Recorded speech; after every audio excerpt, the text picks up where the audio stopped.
Hi everybody, Bill here with Tiny House Prepper. Well, it's finally happened. The chances of this are pretty much astronomical.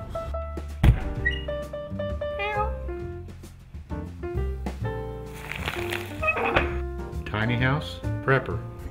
If you've watched my channel at all, you know that I'm a truck driver, but for some reason I've been reluctant to tell you who I drive for, for a matter of privacy.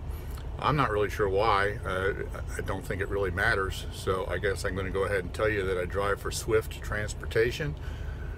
Swift is the largest trucking company in the country, in fact, largest trucking company in the world, because they also own Transmex, which is one of the largest companies in Mexico. Anyway, we have about 30,000 drivers and about 50,000 trailers. Now, why do we have so many more trailers than we do drivers? I'll show you why. Every time we go into a DC, that's a distribution center, a warehouse, we call them a DC, there are trailers left here. Here's a row of Schneider trailers, and here's a row of Swift trailers up in front of me. That's so that they can load them and unload them without the driver having to be here to wait for them. Most of my loads are drop and hook, which means that's what I did this time. I drive in with an empty trailer and I drop the trailer and then I hook a loaded trailer. Now, I've often wondered, what are the chances out of 50,000 trailers spread all over the country in DCs like this, what are the chances of running into two consecutively numbered trailers? It must be astronomical, and it has actually happened. I dropped my loaded trailer and I'm supposed to pick up trailer 172717, and here I come upon 172718. I thought there was a mistake. I thought they gave me the wrong number.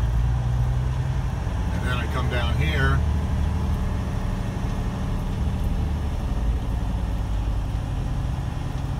There's the new graphic on the brand new trailers. Isn't that nice? And here is my trailer, 172717. In order to figure out the probability of that, you'd have to take the number of trailers, and you'd also have to know how many DCs there are across the country and probably how many trailers are parked in each DC, and I'm sure it's, like I said, it's astronomical. The only thing that would be more unbelievable would be if I found those two trailers parked in the same DC, parked side by side. It boggles the mind. Anyway, I've been driving for 7 years, 8 years, and I've always wondered if that could ever happen, and here it is.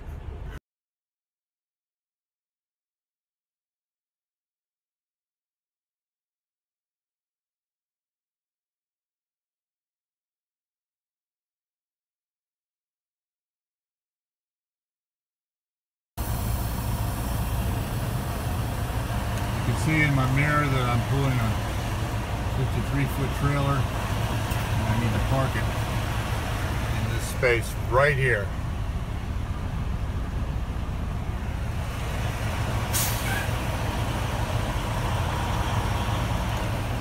Right there. Turn to the right.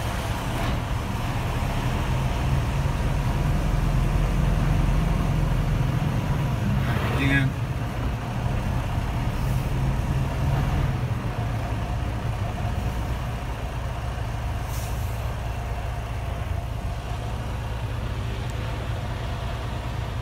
There's the space I'm going into.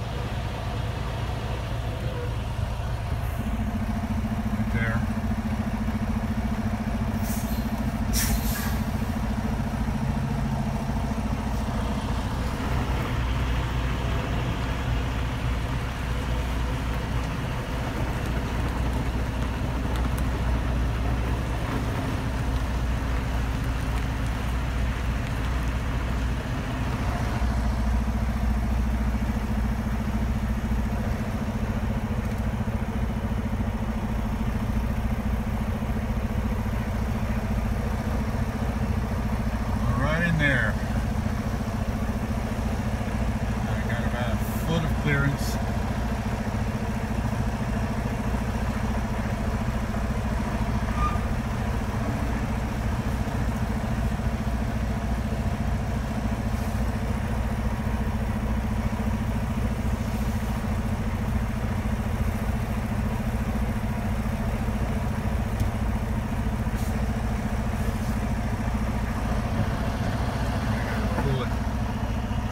Forward a little bit just to straighten it out.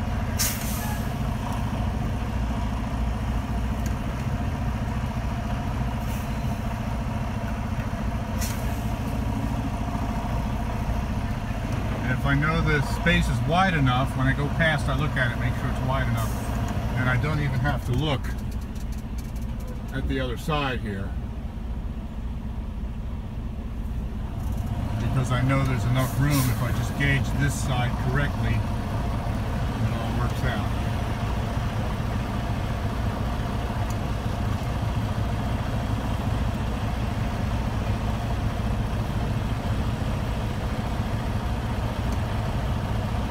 Like a glove.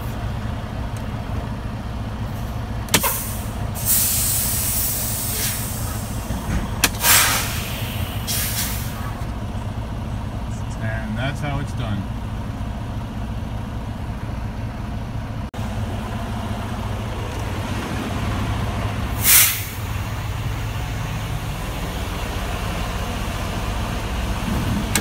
Hook the air hoses and the electrical connection.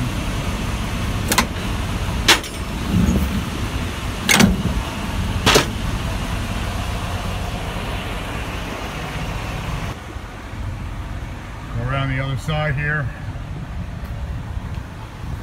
crank down the landing gear. This is all hand crank.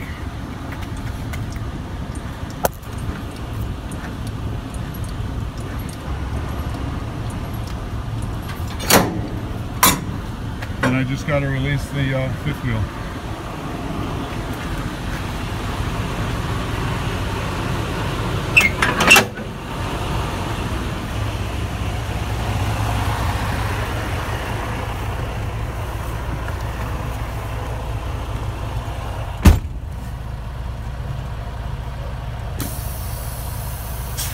Good go.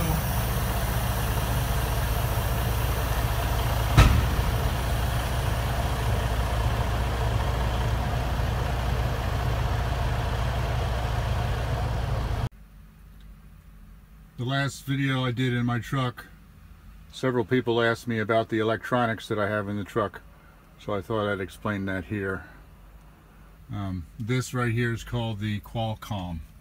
This is a satellite communication system, and this is the brains of the whole operation. Basically, I can send an email to my dispatcher through this, and it goes up through the satellite. You can see these are the different messages. This is where I get my dispatch. My dispatcher sends me my dispatch here. I can also request fuel and different things like that. Open it up, and then I type here, type my message here. It also has a GPS in it that will direct me directly to wherever it is that I'm going. It's already pre-input into the GPS, so that's kind of nice. But I don't like this GPS and the way it works, so I have my own up top. I'll show that in a second. But this also has the electronic logbook in it. Home. Messaging. You have 5 hours and 32 minutes of remaining drive time. And it lets me know how long I can drive. DOT says I can only work for 14 hours. And out of those 14 hours, I can only drive 11 hours. And this keeps track of it all. See the D right here? That's the drive line that shows me how many hours I've driven. The bottom one is on duty. That means not driving but still working, like fueling or loading, unloading, that sort of thing. SB is the sleeper berth, and the top, of course, is off. Those two don't count against my driving. The drive time and the on-duty time all count. So this keeps track of it, and I can't control it. As soon as the wheels start to move, it automatically goes up to the drive line, and I can't adjust that, so there's no way to cheat. I also have my own GPS right here.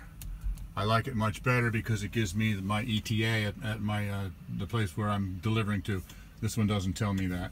So I use, even though I'm local and dedicated and I go to the same 5 or 6 places all the time, I know the way, I don't need GPS. I use my GPS up here because it tells me what time I'm going to get there, and it really helps a lot in scheduling my day. This is a dash cam. I know it's hard to see because of the light behind it, but there's a camera facing out and then there's another camera facing back towards the driver. It does not record unless there's an incident. If I hit the brakes too hard, that's called a hard braking event.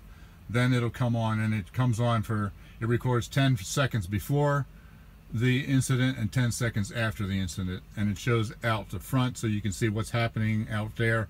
It also shows the driver so they can see if the driver is texting or anything like that.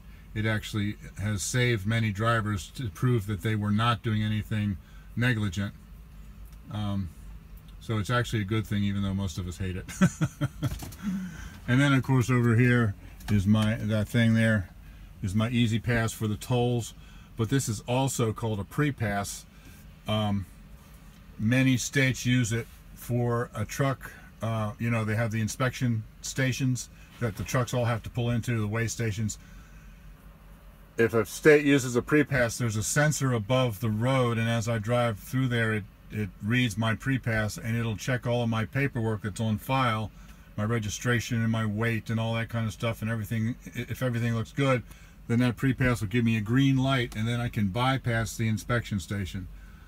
So if you ever see a truck that it looks like he just blew right past the weigh station, that's because he had a pre-pass and he got a green light. I also, of course, should have a CB, which gets mounted right here, but I have had them in the past, but quite frankly I don't really use them much, and every time I turn it on I just get a lot of foul language, so I basically just stopped using it. I don't find much purpose for it, but that's where the CB would go, right there. So that's the electronics in the truck. Oh, and the radio, of course. I have my my cell phone, which I'm recording with right now, plugged in here, and then I listen to iHeartRadio all day long. No matter where I go, I can get the same stations. It's nice. So thanks for coming along on just a little bit of my day. Have a great day, guys. So as I said at the beginning of this video, I'm no longer driving a truck. I was able to quit about 3 months ago because of a home-based business that I'm involved in.